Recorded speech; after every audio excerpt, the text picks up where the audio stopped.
So hello, welcome everybody this evening to this webinar. We're going to do on energy saving tips with some focus on tips for winter during this cold time. Had a bunch of cold today.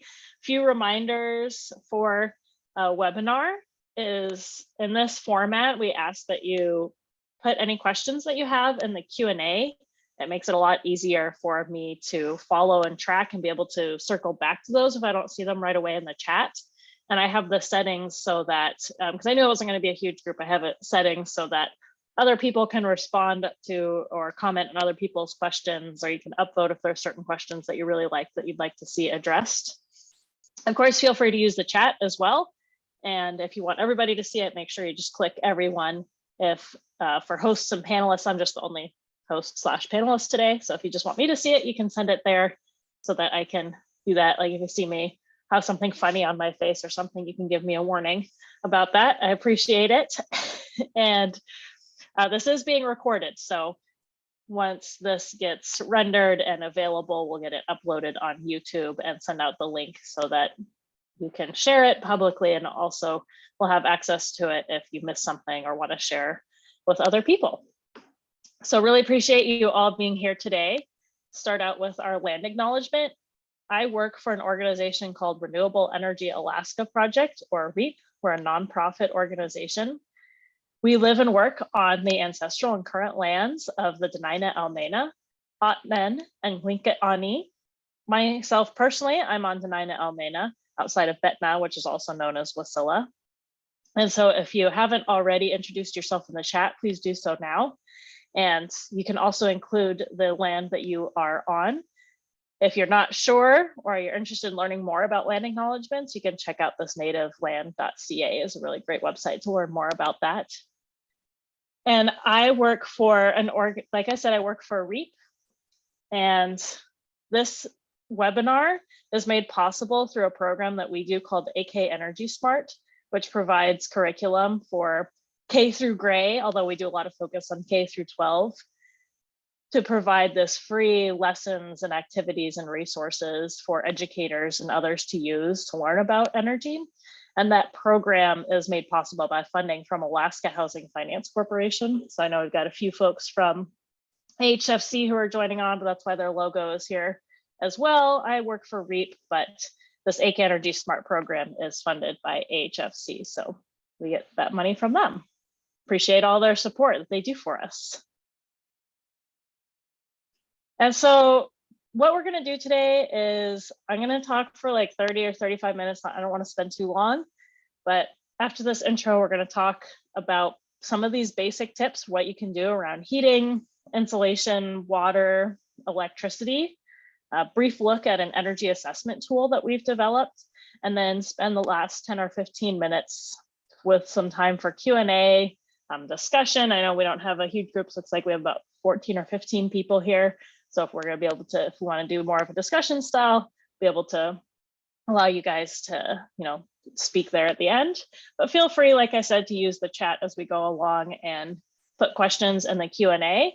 And I specifically, sorry, I jumped ahead too much, specifically put it so that others could respond to those Q&As so that we could continue having that discussion. Other people can share their expertise or knowledge as well. So to kind of start out, this idea of energy saving tips is really this focus on efficiency and conservation. So want to reduce our energy use, we can either change our behavior, which is our conservation. So that just uses less energy, or we can change the technology that we're using, which we say is efficiency. And so that technology could be something really simple like better insulation, or it could be something like a really fancy programmable thermostat. That's a pretty wide range. But basically this idea of conservation being behavior change and efficiency being different type of technology or material that you are using. And we talk about this, even though I work for an organization called Renewable Energy Alaska Project, we really focus on efficiency first, because the cheapest fuel is the fuel that you never have to use. That's the best way to reduce your energy use. If you don't have to use it in the first place, then that's less non-renewables that you have to use. And this presentation that I am going through really takes a lot of things from this energy saving tips for Alaska. And so if you aren't familiar with this already, you can download this little booklet, and it has a lot of great resources in there. Trying to kind of hit the highlights and put it in a fun format here. I'm glad I remember my little Zoom poll here. So to get us thinking about this, curious if you guys already know, now I know I have some ringers in the audience here, but what is the largest use of energy in a home in Alaska? If we're thinking about these energy saving tips, we want to use less energy. Which one do you think throughout Alaska is the one that uses the most energy? Okay, see, about half of you have answered so far. Get it through. Give it a few more seconds. Maybe Tyler can, I thought I had a link set up here somewhere, but got too many windows open now. Pull that up. All right, I got 4 of you who haven't answered yet. It's okay if you're a ringer and you know the answer. Still part of the fun.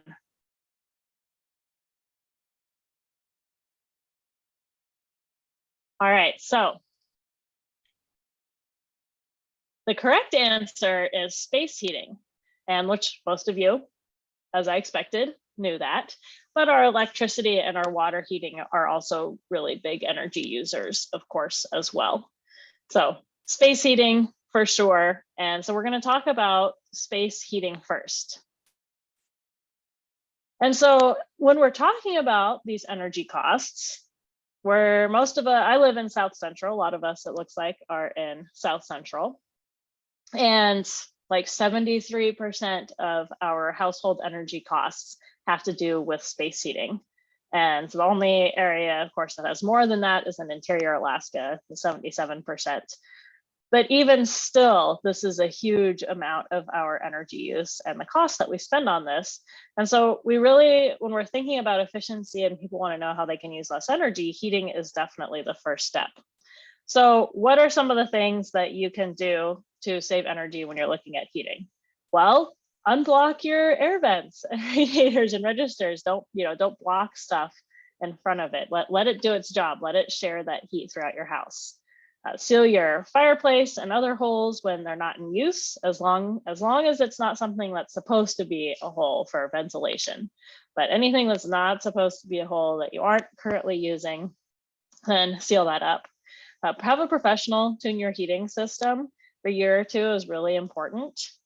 And replace systems that are older than 15 years can really have a huge payback for you. Here's this fun photo I stole from someone from HFC. But as cute as the bunnies are, and I'm sure it's getting heat out of it, that means that you're not getting the heat when that's shared out. So that's a big one, checking unblocking those air vents. Now, another big one is your thermostats. So if you don't already have a programmable thermostat, and you're able to install one, okay, assuming you have some sort of heating system that's connected up to a thermostat, get a programmable thermostat. If you have it set, sometimes between 62 and 68 in the winter is what they recommend, because every degree that you lower it, you can save 2% on your heating bill. All right, so imagine if you even just 2 degrees, 4%, right? I don't have to do the math for you there. Those are some huge savings. So if you have it programmed too, you can have it set back when you're going to sleep. So you don't have to remember, oh yeah, I want to turn the heat down. And you can have it set to increase right before you go to get up. You can have it set back when no one is home. And this is an important one too, if we're talking about this winter edition of energy saving tips, because if you're getting ready to go on a trip, you're going to be heading out for a while, this is a really great one to be able to have set back and can really save you a lot of money to have it turned down pretty low, even down to 55 degrees Fahrenheit, so that you don't need to use that energy if nobody's there and needs the house warm. Now, those of us in areas which is most of us, where pipes can freeze, you want to be careful with this, right? There's a safety aspect to this. Have somebody checking on your house. You're going to be gone for a while. if you get one of these smart thermostats, my mom has one of these, it'll send you alerts if it gets below a certain temperature.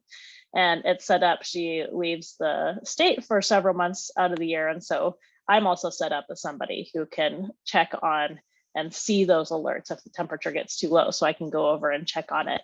The really nice thing about these smart thermostats is that when she's getting ready to come home, she says, okay, I'm gonna be home at this time on this day, and it'll have the house warmed up to that temperature by the time she gets home. Now, those ones are more expensive, right? But the programmable thermostat is super affordable and definitely a great first step for that. All right, so that's kind of our main tips there for heating. Now, insulation, once we heat our house, we want to keep all that heat in, right? We don't want to be losing all of that heat out of the house. We spend a lot of money on that, or a lot of resources, and it takes a lot of fuels to make that happen. So let's not waste it. We want to trap that heat in. I always tell kids, hopefully you guys, it isn't too obvious. I mostly talk with school age students when I do these types of presentations. But what I'll tell the kids is I'll say, it's like a blanket that you have wrapped around your house, right? You want to keep it warm. So this is what our insulation is really important for.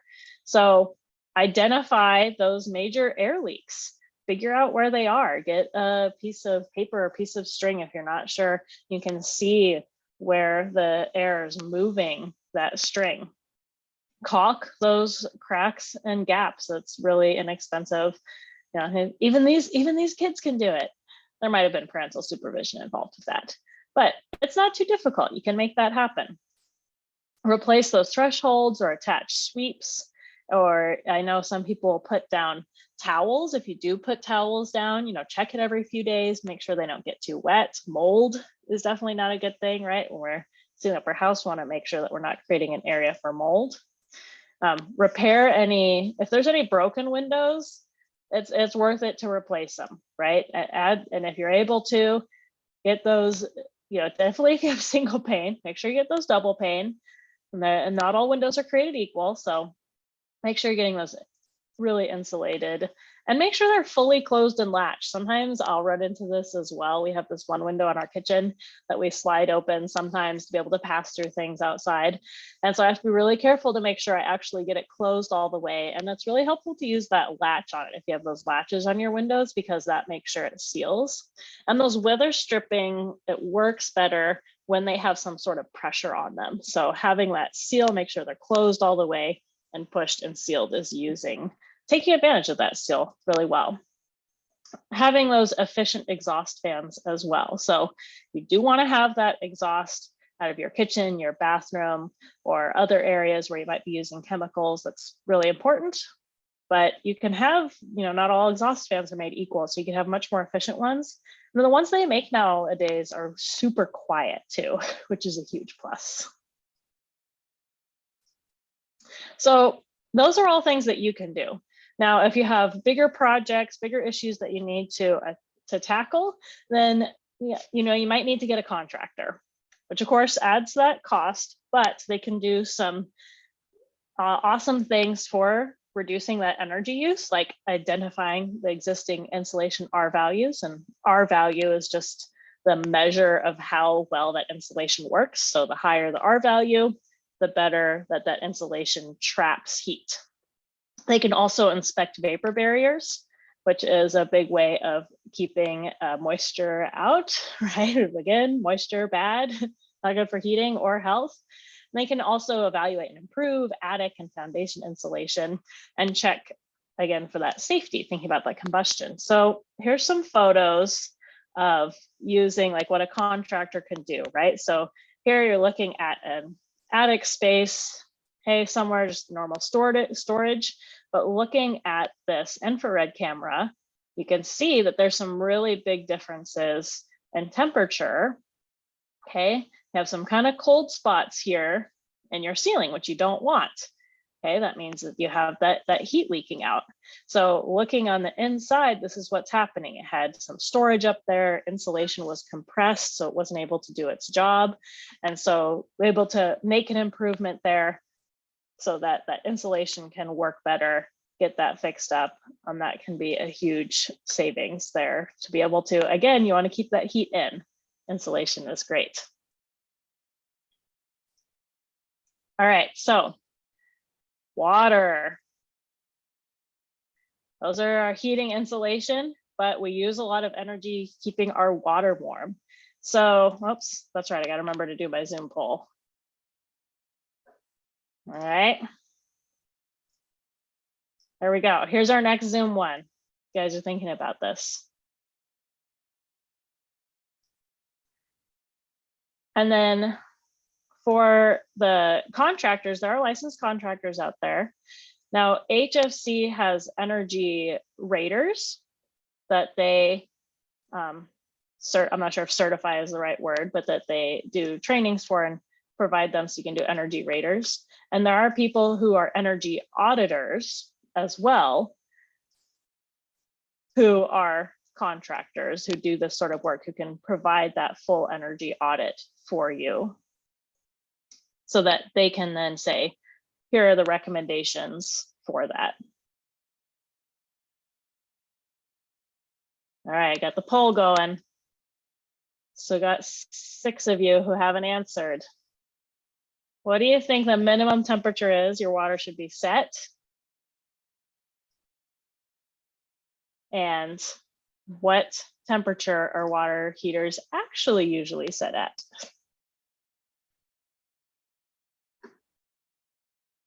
Give it just a few more seconds. I'm going to close the poll, see what you guys think.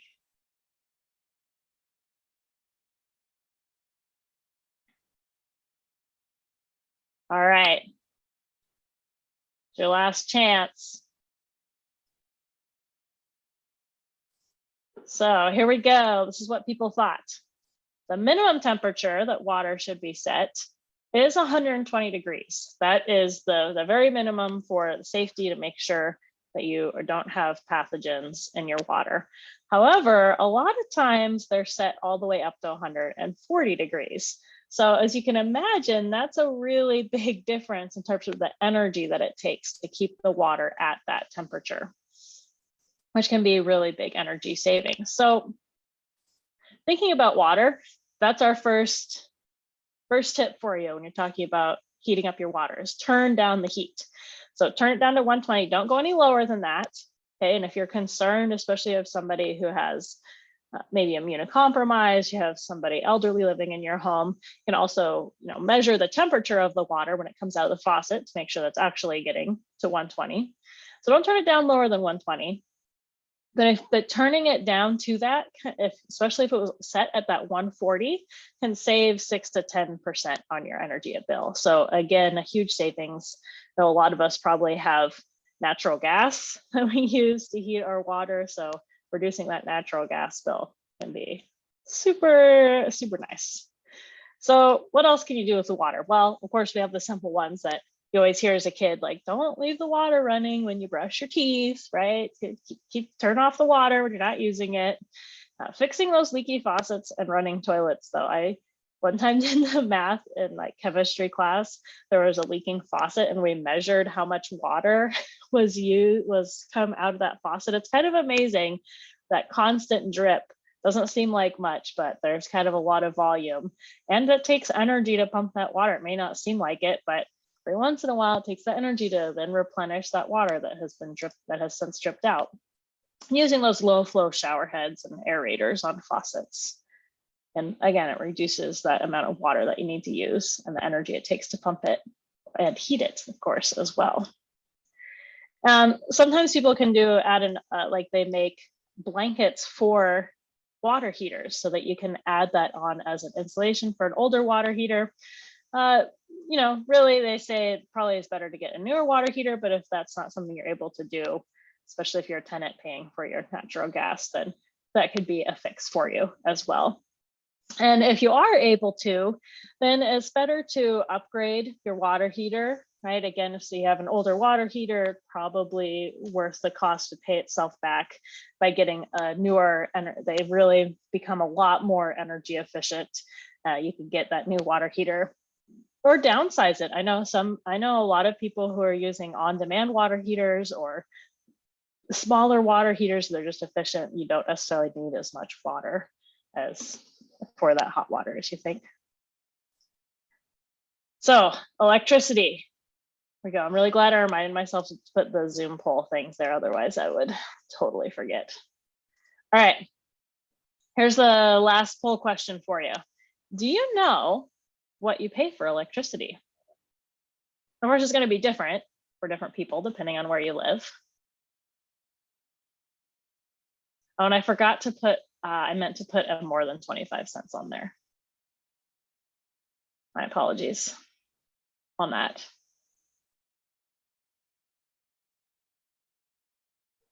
Okay. Still need 6 more people to answer. Okay, give it another few seconds here for the last folks to answer if they know.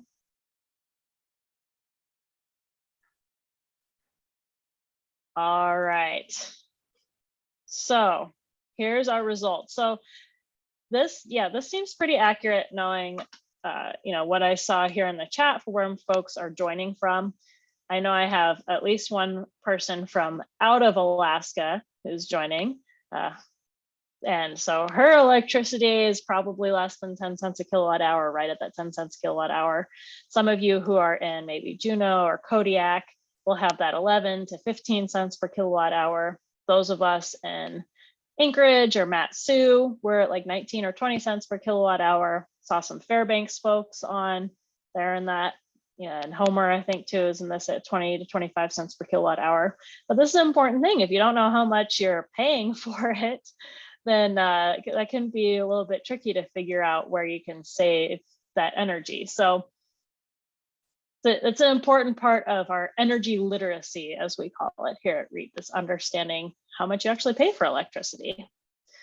So here's an example bill from Matanuska Electric Association, which is my electric utility, where it's a cooperative, like most of our utilities, cooperative. So I'm a member owner. And in this month, this was last December, 987 kilowatt hours per month. So this can be kind of daunting, right, with our electricity, but it'll tell you how much electricity you use. Of course, it's kind of small here because it's on screen, but to promise we can see it fairly well when it's on a regular bill. And so if you're looking at this, right, it doesn't tell you what is your dollar per kilowatt hour, how much am I actually paying? So you can kind of do some quick math. The utilities will say on their websites how much they charge, but they may not include necessarily all of the variable charges. So this is a good way to do it, is you just kind of add up how much this was, divide by your total kilowatt hours, and that'll tell you the dollars per kilowatt hour. So this is about a year old, December 2020. It hasn't changed a whole lot since then. 19 cents per kilowatt hour. So just looking at that there, everybody's going to have something similar where it'll tell you how many kilowatt hours you use and how much you paid for that. So what can you do to reduce your electricity bill? Well, the biggest thing is actually your lighting. So super simple one, like turn off the lights when they're not in use. I'm in a lot of schools, they use those occupancy sensors to have them turned off when they're, so if there's nobody in there, doesn't have to rely on one person to remember to turn them off. Have energy efficient lighting. So use those LED bulbs, light emitting diodes, instead of those older style incandescent bulbs. Those bulbs that are warm to the touch, they're using a lot of that electricity to not just turn that electricity into light, but they turn it into heat too. So if you have those LEDs that don't get warm, then you know it's a lot more efficient.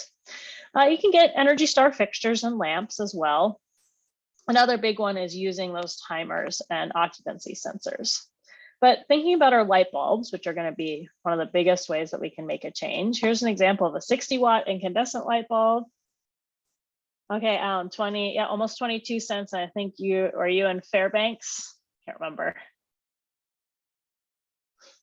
Yeah.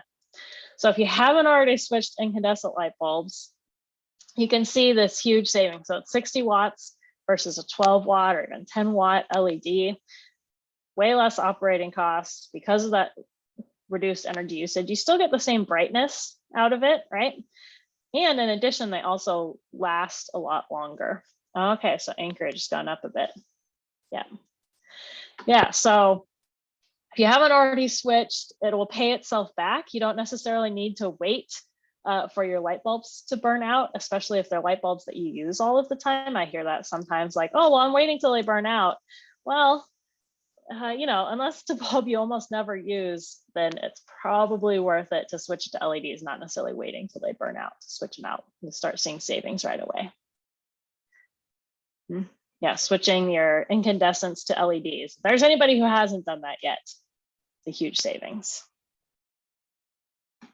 Oh, Craig, yeah, what were you switching, Craig? Is that LEDs? Yeah. And so with these light bulbs as well, you want to be paying attention to what they call a color rendering index. And so some people complain about LEDs as being like too bright or too harsh for them. And so you have to keep in mind that there's different types of lighting that you can get with these LEDs. And so you can still kind of look for those types of lights that will say like soft daylight or whatever it is that you want. Maybe you do want that bright daylight style in your kitchen or someplace where you're doing like fine work in your garage, but other places, you know, probably more of that softer lighting is going to make more sense for you. Yeah, Craig. Oh yeah, so you switched to LED fixtures and other lamps. Yeah, and you saw $20 right away. It's a huge savings. It really is. All right, so I'm just gonna do a quick math. We had a 100-watt incandescent.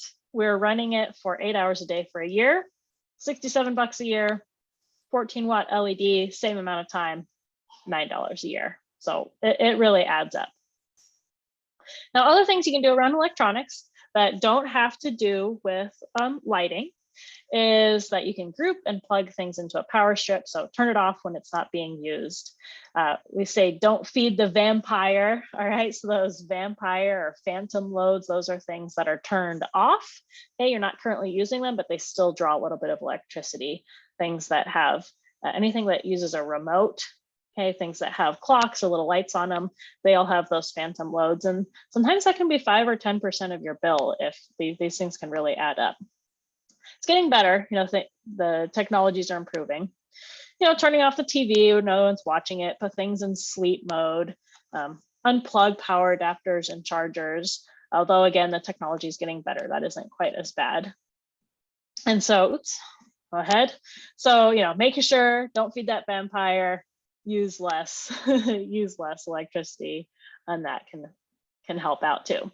So timers are also really important. Again, we're thinking about the winter time. So when we have our block heaters, you know, don't leave it plugged in all night overnight.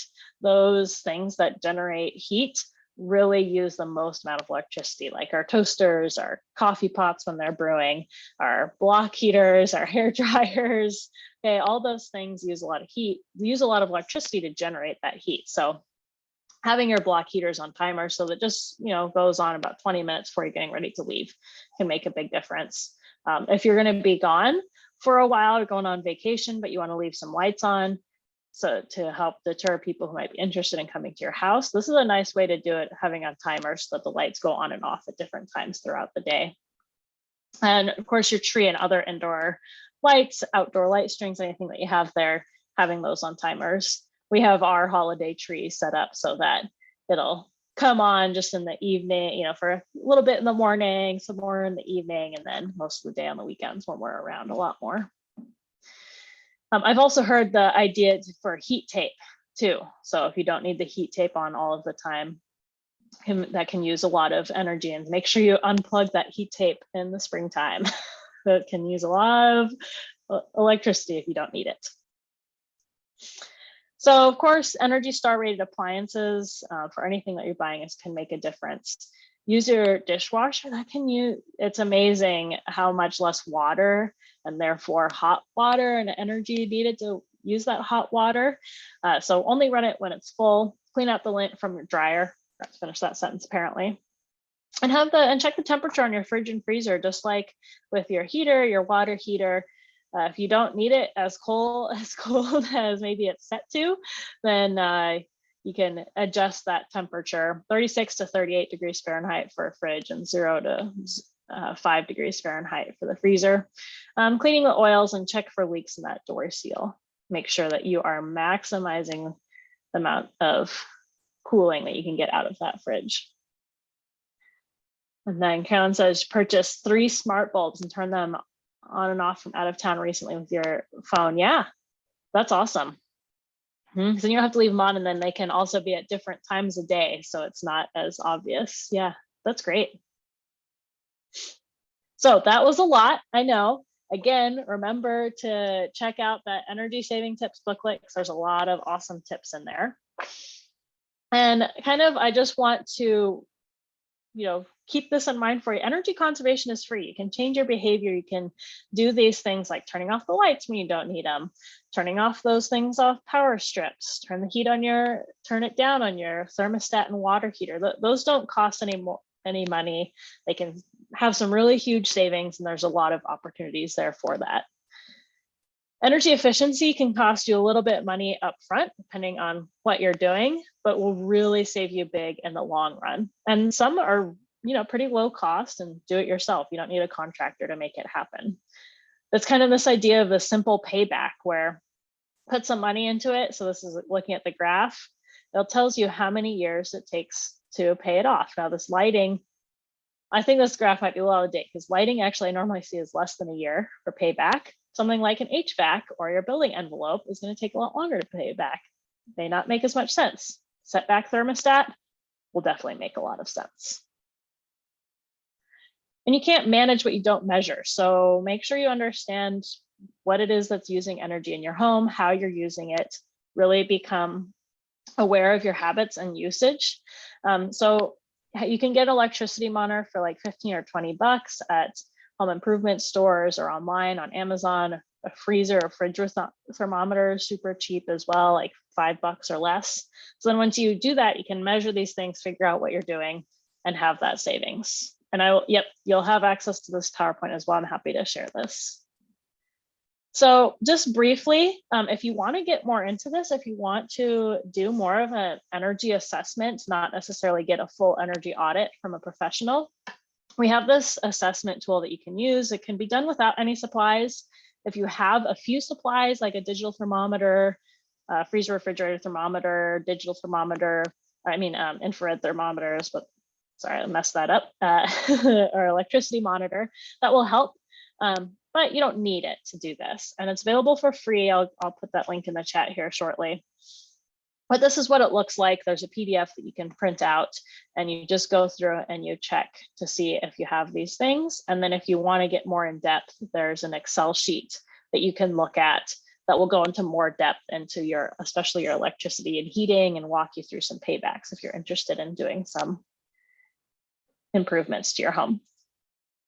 There's a lot of resources out there. Alaska Housing Finance Corporation, they have a lot of energy efficiency programs. They have their Research Information Center and a lot of other free classes as well. So you can check them out. And our website and in our library, we have kind of a clearinghouse of resources. Thanks, Chantel. Yeah, if you're a Chugach member, you can borrow a kilowatt meter for 2 weeks at no cost. A lot of utilities have that. So I think Matanuska Electric has that as well. I think I saw some MEA members, Homer Electric, Golden Valley Electric, AEL&P down in Juneau. All these utilities generally have these kilowatt meters that you can borrow for free to figure that out. Cold Climate Housing Research Center is another great resource. They're up in Fairbanks, and they're actually now a lab of the National Renewable Energy Lab. So they have access to national resources as well for understanding about our energy use. So conclusion, don't have to be an expert to save energy.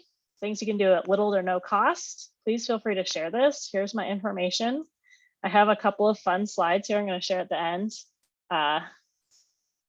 because we're doing this fun challenge for students for energy efficient holiday decorations. I've had a couple come in, so I threw these on here just to share. No lights at all in this. They used all recyclable materials for their tree, which I think is fun. And Talkeetna did the same thing too.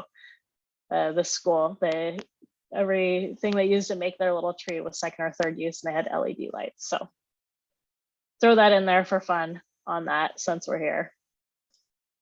So Koyana, Masicho, Gunashish, going to stop my share here.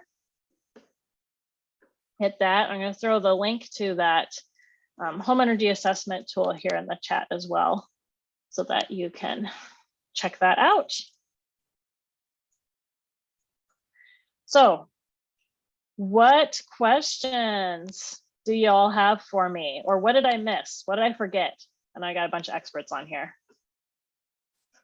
And if you do the raise hand function, I can, if you're interested, if you want to chat, I can also allow you to talk to the group. Guys, let me know what I forgot.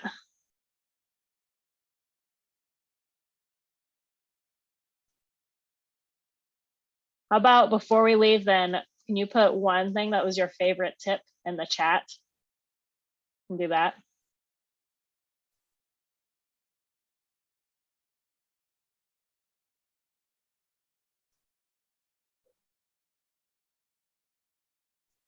I'm not talking to the void anymore, am I? Hopefully you guys can still hear me. No rabbits on the heat register. Nice, Carolyn. Oh, Tyler's copying you. Water heater. Great. Water.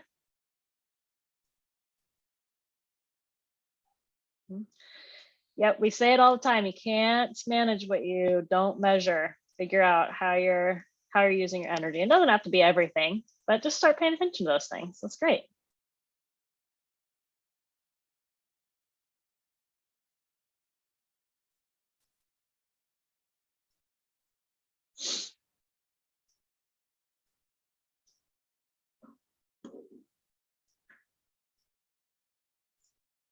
Okay, so